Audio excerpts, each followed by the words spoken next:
True story, back in 2007, I burned about half of my hand off in a severe kitchen fire. This left me unable to play pretty much every game I owned, which was a feeling I had never experienced before.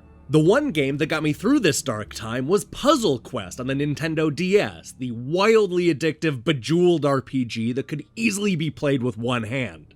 I don't know if it was because of the accident, or if Puzzle Quest was just that good of a game, but I do know that I still have an undying love for this formula. Couple the match 3 gameplay with Frank Miller's Sin City, and you have Metropolis Lux Obscura, a surprisingly effective thriller by first-time developer Ktulhu Solutions. If I ever hurt my hand again, I know just the game I'm going to turn to.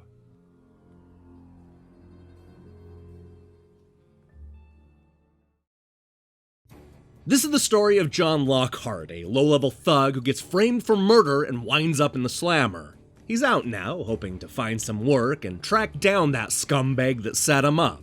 With limited options, John turns to a local crime boss and accidentally gets mixed up in a really bad situation involving an attractive young woman and a politician's son.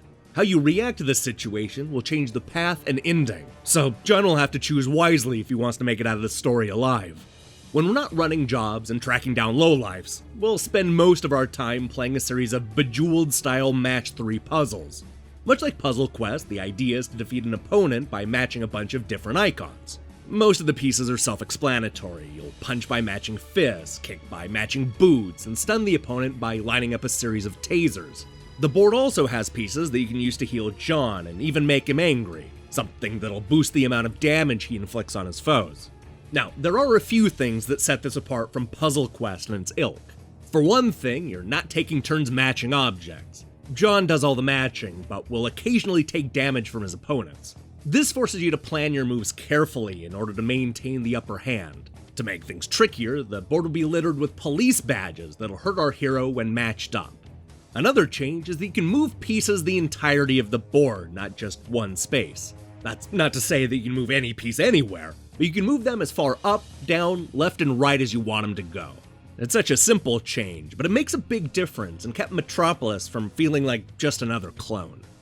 Unfortunately, this game ditches the role-playing elements in favor of a more simplistic upgrade system. You'll get a choice between 4 perks after every stage, which includes everything from increasing your health, to taking less damage, to replacing police badges with something more beneficial. There are a bunch of these perks, but you'll only be able to upgrade a handful of them before the game ends. While I miss having the deeper leveling up system, I do like that every fight feels winnable no matter what choices I make. The combat is fine, but the real star here is the story. I'm legitimately shocked by how effective the narrative is, especially when it comes to the voice acting. Every single cast member understands what kind of game they're in, and they hit the notes that are expected of them. The writing, while a little crass at times, is also better than it has any right to be. It picks and chooses elements from a number of crime thrillers, but executes them well and kept me excited to see what happened next. I especially like that the game offers multiple paths and endings, each with a conclusion that'll leave you satisfied. The story is also a lot more mature than you might expect, and not just when it comes to the violence. I'm not gonna lie, it's always a little jarring to see full frontal nudity pop up on a Nintendo console, but Metropolis doesn't shy away from strip clubs and graphic sex. It sets the tone early that the developers are taking the subject matter seriously, and so should you. That said, there are a number of things that remind me that we're dealing with a first-time developer. I had this problem where the board would stop dropping new pieces and my cursor would disappear.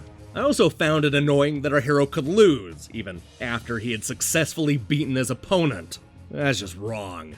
And since we're on the subject, why isn't there a continue option after you lose a battle? Having to go all the way back to the main menu, select the save, and then go through the cinema again seems pointless when you should be able to just click continue and restart the fight. I hope there's a patch.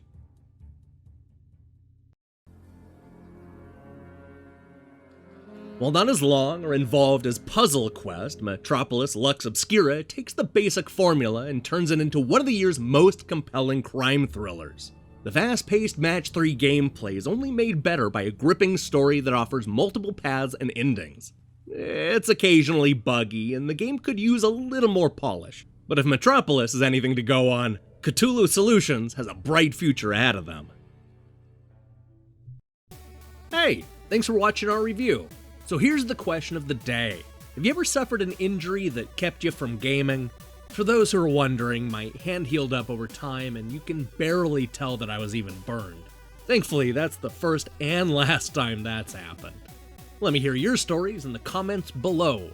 In other news, I'm currently hard at work on a bunch of reviews. We'll be taking a look at the adventures of Bertram Fiddle, the Long Reach, MX vs. ATV All Out, Forever Racers, and a whole lot more. I strongly recommend you click that subscribe button and support what we're doing here. Until then.